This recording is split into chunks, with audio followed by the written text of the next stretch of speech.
Hey, what's up, everybody? Chad Kalick here, and welcome back to the In a Crowded Room podcast for episode number 71, which we'll get to in 1 second. But first, I wanted to tell you all about what is going down just outside of Dallas, Texas on October 17th through the 20th.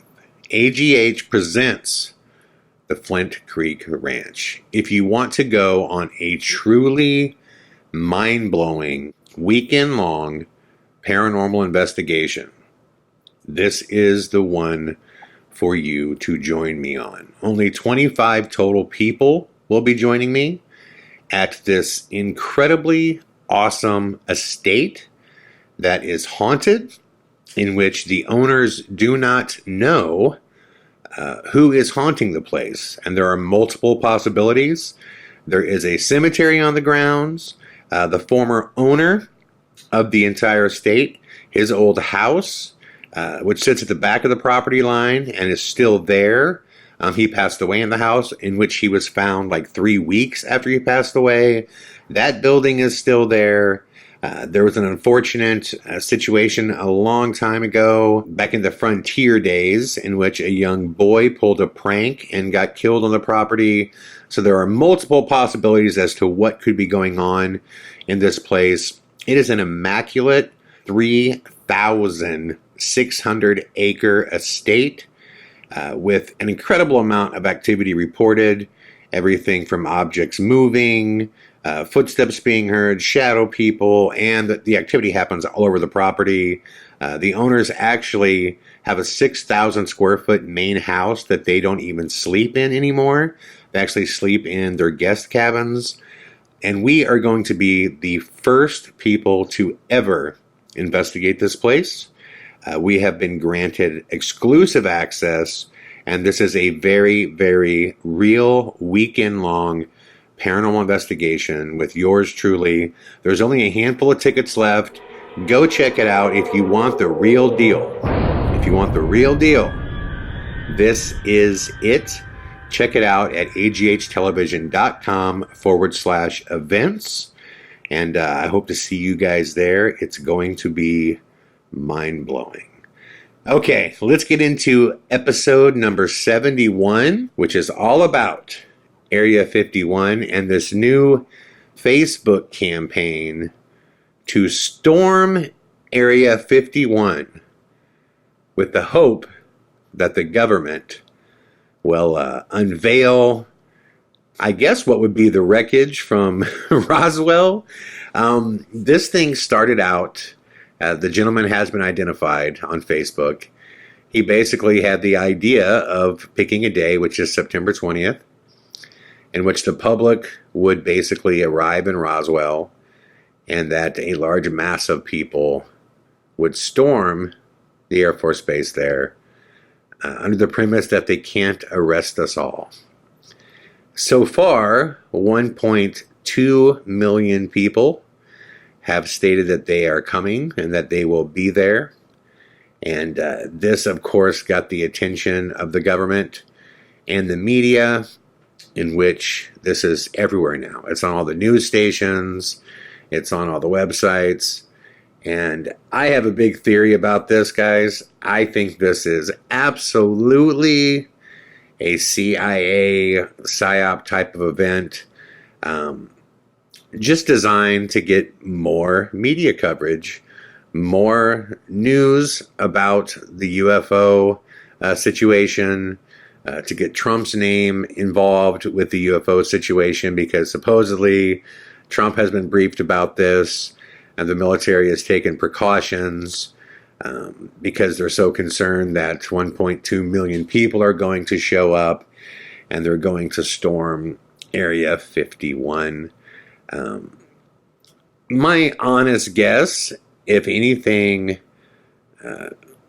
left over from Roswell was there, it's either been moved once Area 51 came into the public eye, or it just no longer exists. It's either been moved or disregarded. The interesting thing about Roswell is when you dig deep into it, There's multiple sources that say that there was actually three saucers that went down that day, and they were shot down using an energy weapon that was experimental at the time. And the first one, the one that made all the headlines, was the one that just got decimated and blown to bits upon impact, hitting the ground. It just basically shattered into a ton of pieces, ripped wide open, and reportedly there were alien bodies that were there. Now, multiple people have come forward, right down from people that were in the military at that time, that stated that they moved the bodies, to the person who stored the bodies in the morgue, to the person who basically faked the photos of the weather balloon. The one thing we know for sure about Roswell is that there was a cover-up.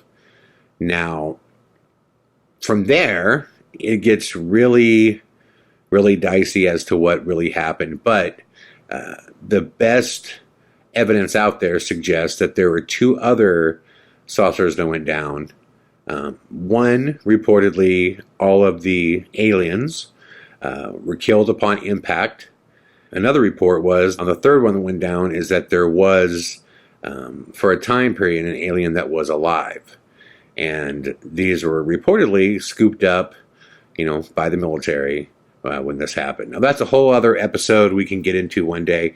I haven't done a full Roswell episode just because it's that story that never stops.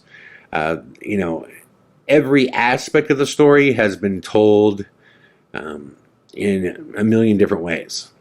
And I just don't want to dedicate an entire hour to Roswell per se. I think most people who have looked into it and studied it definitely understand a couple things that I think are pretty undeniable, which is that some kind of vehicle went down, the military came in, snatched it up, and there was a cover-up. And that's pretty much what we know, and it's probably what, it's probably the most that we'll ever know about it, no matter how many times we knock on that door, because almost everybody associated with that case, literally everybody but like two people, are dead now. So there's just not a lot of information. But this whole thing, it's just so staged. It just seems so set up to gain, more media coverage, and to also demonstrate that the public just wants answers. It's that time. The public wants answers, and if they have to storm Area 51, they're going to get those answers. And I don't think there's going to be one person that shows up there with the real intention of actually storming Area 51. I think there's going to be a lot of people that show up, certainly not 1.2 million. And I think it would take about 5 of them to cross that line and to get arrested before everybody says, fuck this, I'm not going to deal with this. Very, very bad idea. Because it's not like anybody in the Air Force is going to go, oh, well, a lot of you want, to see the alien. Okay, single file line, everybody. Let's get you down there to see what we got. I mean, that's not going to happen. The only thing that could happen is that people could get hurt, jailed, thrown in prison. And I think everybody's smart enough to understand that, right? I mean, please tell me that there's nobody alive that actually believes that if 1 million people stormed the Air Force Base, that they would, show them whatever they have on aliens. I suppose there's a possibility if enough people stormed the base, you could possibly find the stuff Lazar was talking about, the top secret military craft. It's been well established through Skunk Works and Lockheed Martin and all these companies that was a place where top secret aircraft was tested, was built in part, because I know from my father, who was a military engineer and worked on all kinds of aircraft that have never seen the light of day, because you have to understand, 99% of the experimental planes that we work on, the U.S. military, when I say we, not we meaning me, but the industrial military complex, the vast majority of our weaponry we're never going to see. because the second they use it, it's essentially on the market, and other countries can back engineer what that is. So, although we have weapons that can do incredible things, unless they are absolutely needed, they're not going to pull them out. Because the second you use them, again, it can be back engineered. So when they make engines and when they build these, secret aircraft, they don't do it all in one spot, and they don't do it with all of the same engineers. My dad used to work on parts of the engine, parts of the plane, and he wouldn't have the big picture as to what he would be working on. This is a very common practice. It's making sure that no one person knows the schematics of the entire, plane or the entire weapon, whatever that may be. So if Area 51 was at one point a place where they tested military aircraft that was top secret, it's not like we have one base to do that. To be honest, I am 99.99% certain that another Area 51 of ours is at the base of Mount Adams, which is the Assetti Ranch. And you could watch that night after night. There's video of the black helicopters and the black airplanes. And I've been out there on 3 different occasions, and I watched aircraft burning through the atmosphere. And I think that's actually the Area 51 of the Space Force, which has actually been around since the 50s. Now we're just coming forward with it publicly, and Trump has been selected to be the guy to make that announcement. That's why you're hearing so much about the Space Force right now.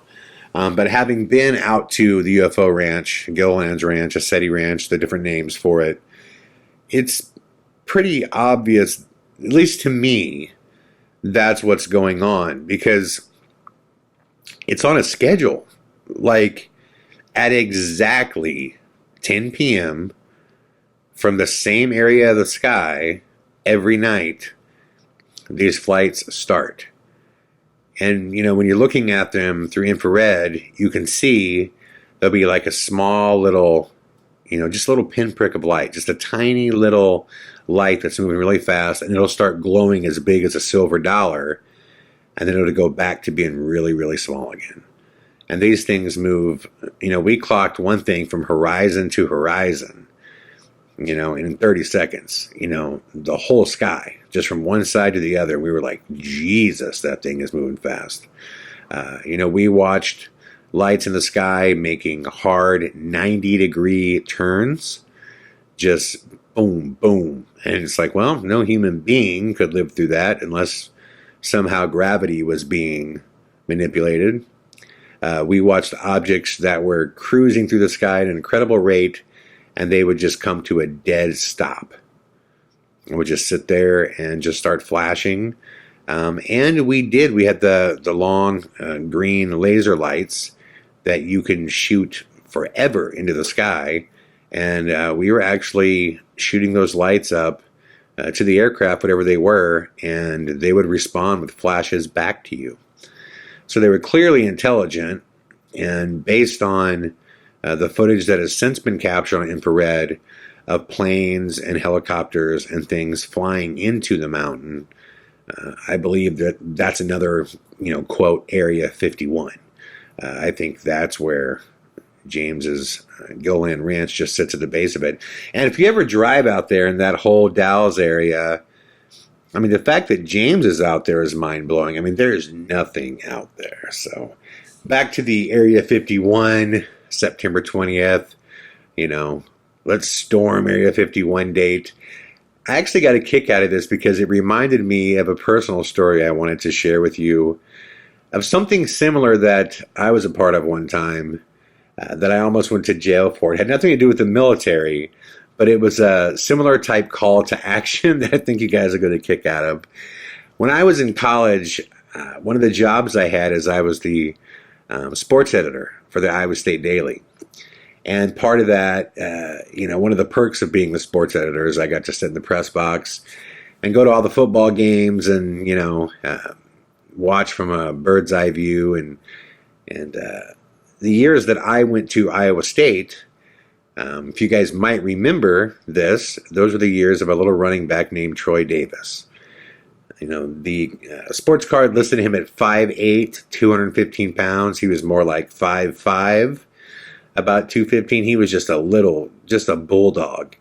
And he finished third and then second in the Heisman voting, despite the fact that in 2 seasons, we had only won 3 football games. One year, his first year when he finished third, we went 1-11. It was amazing because everybody knew he was the only thing we had, and teams still could not stop him. We would lose 70-7 against Nebraska, and Troy Davis would still run for 250 yards. We would lose 48-14 to Colorado. Troy Davis would run for 340 yards. It's just nobody could stop him, but he was just all we had. And what I kept hearing over and over again is that the reason Iowa State's football team sucked so bad and we only had Troy Davis is because we could never get any TV time. And without TV time, we couldn't recruit.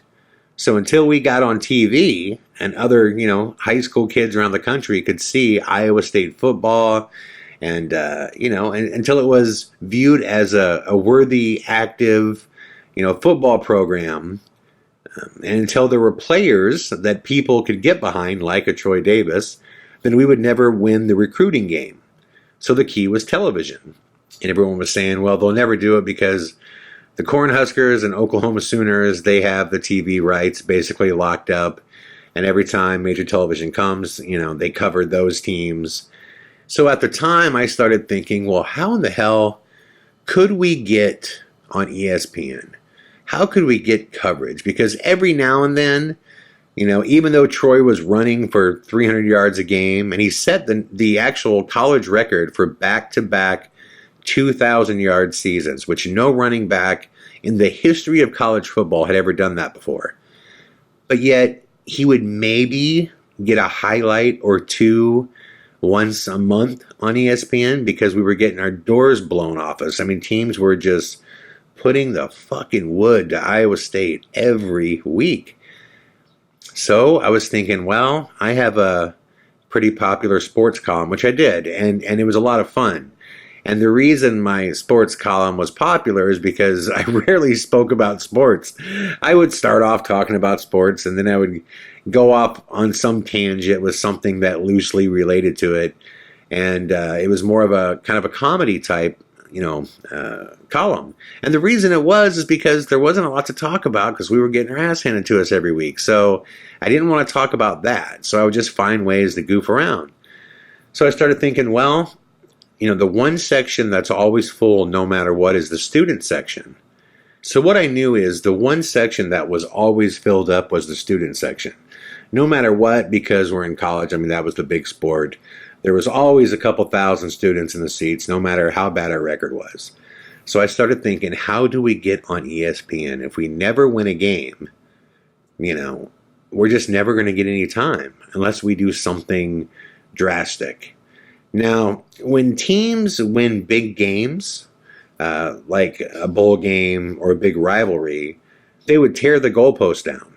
That was like a big thing. Like when we upset Nebraska, I think it was in like 1990, we tore the goalpost down. And that was like the last time that it happened. And this would have been like 1998 that I was in college writing. And so I started thinking, what would make headlines? What would honestly make headlines is if we played really, really hard and we just lost by a few points and it was a moral victory. And we celebrated the moral victory by tearing the goalpost down. Because I'm like, nobody ever celebrates the moral victory, right? You always hear that bullshit when you grow up, the whole, well, look, all that matters is that you played hard and you gave it your all and you left it on the field. And if you did that, then, you can hang your head high. Then you're a winner no matter what. And I was one of those kids that was always like, well, no, that's not true. That's why they keep score. There's a winner and there's a loser, But since we, would always lose, and we did have some close games though. I was thinking a close game for us is kind of like a win. If we only lost by like 14 points to the Sooners, that's kind of a moral victory. So we had a game coming up against Kansas State. And at the time, Kansas State was just killing it. They were like top 5 in the country, and they were hanging big numbers on teams. And I started writing in this column that it was time that we took our future into our own hands. And if we wanted to fix our recruiting, we needed airtime. And the way to get airtime was to tear our goalpost down, no matter what the final score was. And I showed up to the game, honestly, not thinking that anybody would do anything. I thought I was just having fun. I thought people would see the humor in it. We got our doors blown off. I mean, it was bad. I think it was in the like 50 point range to like 7. But after the game, there was a small handful of people, probably about 30 people, that tried to rush the goalpost. And the police tackled them all and started arresting them and shit. And I was just like, oh my God, they did this. And I saw the power of media and I was like, oh my God, like I got to go hard. Like I got to go real hard and really get people involved and not just write like one column about it. I need to write every single column about tearing those damn goalposts down, no matter what, because we need to get on ESPN. So we had a game coming up with Oklahoma State, and all week long, I just pounded it. And then like Thursday, before the football game, the game was on Saturday, I got a call from this guy. Now, I'll never forget his name because it freaked me out. I got a call from this gentleman named Loris Yeager. Loris was the head of the DPS, which is the Department of Public Safety. They were basically, how can I say this, college cops, It was their job to break up campus parties, and they also were the cops that were on the field during the football game. It was their job to keep order, to find people in the stands that were drinking, to find people in the stands that were doing drugs, if anybody was naked, like things like that. It was their job to arrest students and get them out of there. So I got a phone call from Loris. And he was saying, just so you know, we're taking this very seriously. And we just called in more state troopers. And we've tripled the amount of DPS security guards that'll be there. And this is all because of what you're doing. So I'm telling you that you need to stop doing this. And at first I was really freaked out. But then I was like, wait a minute. No. You can't tell me to stop saying what I want to say. I can say what I want to say. If these kids decide to, listen to me, that's on them. That's not on me. So I just kept it going. That week, we did not win. We got beat pretty handily. And more people, it wasn't a lot, but it's probably, under 100 people started coming out of the stands, and the cops right away were just grabbing them, and a couple kids made it to the goalpost and started trying to climb on it, and they got to them, but enough people did it where the rest of the crowd saw. The rest of the crowd saw what they were trying to do. So the following week, I did the same thing. I just hammered that column like, this is the week. We have got to get on ESPN. We've got to do it. No matter what happens. I remember the Colorado Buffaloes were coming to town. And I was like, no matter what happens, those damn goalposts come down. When this game is over, those goalposts come down. And I was thinking, how funny would that be if you get your doors blown off? Or even if you just lost by a few points, to tear your goalpost down in celebration as a moral victory. I just thought that would be so funny. So I show up to the press box, and I walk in, and I notice they have my seat separated away from everybody else that's a member of the press, and then there's 2 seats sitting beside me, so they partitioned us out. And I'm like, what is going on? Loris Yeager walks in with three DPS security guards. They got guns, handcuffs, everything. And they say, just so you know, if they take that goalpost down, we are arresting you for inciting violence. And I was like, this is bullshit. Inciting violence because they might want to take a goalpost down. He was like, that goalpost is $250,000.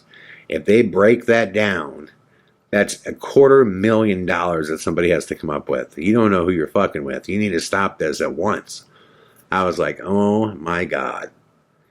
So the game ended up being very close. We lost by 3 points and a shitload. I mean, a ton of students hopped onto the field, did everything in their power to take down that goalpost. A ton of them got to it. There were people climbing on it. There were people hanging on it.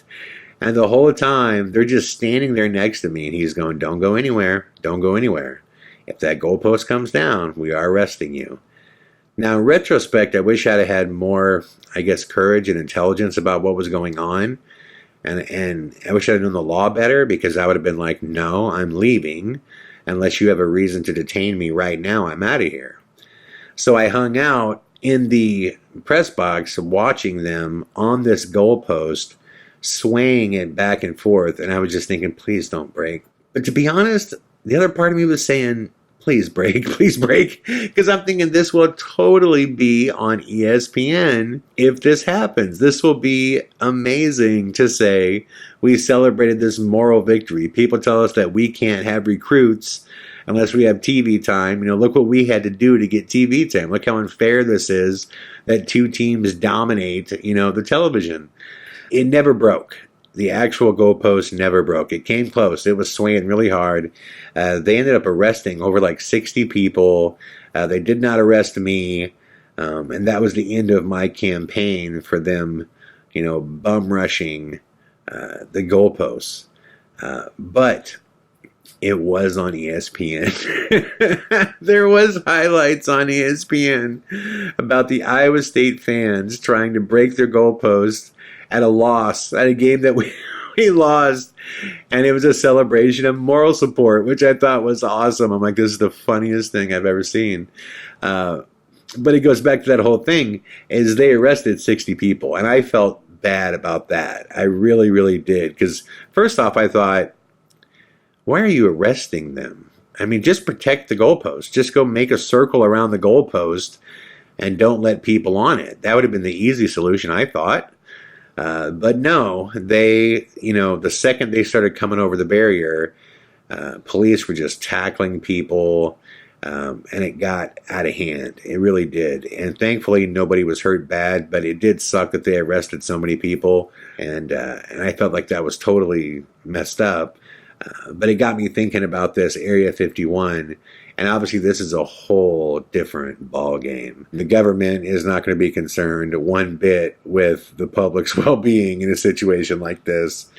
So if you're listening and you're actually considering going out there, for one, I think this is a complete CIA psyop to drum up publicity. I think this is a planted story by the government. I totally think it is.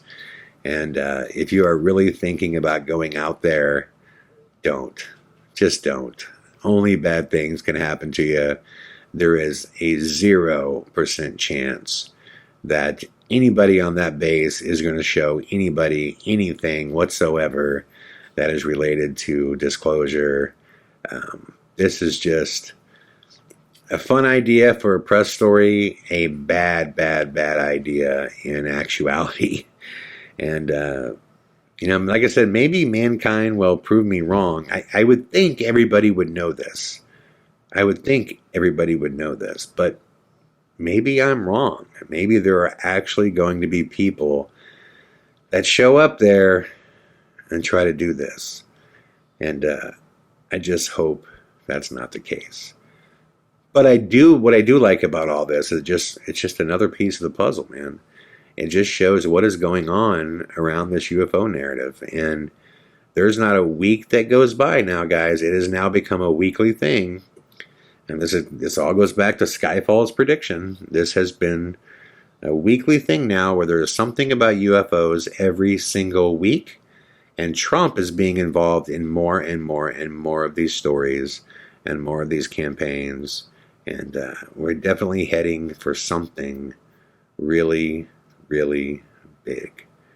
But I can promise you, whatever we're heading for, it is not at Area 51. Thank you all for listening to episode number 71 of the In a Crowded Room podcast. I hope you enjoyed. I will be back tomorrow with more. All the best.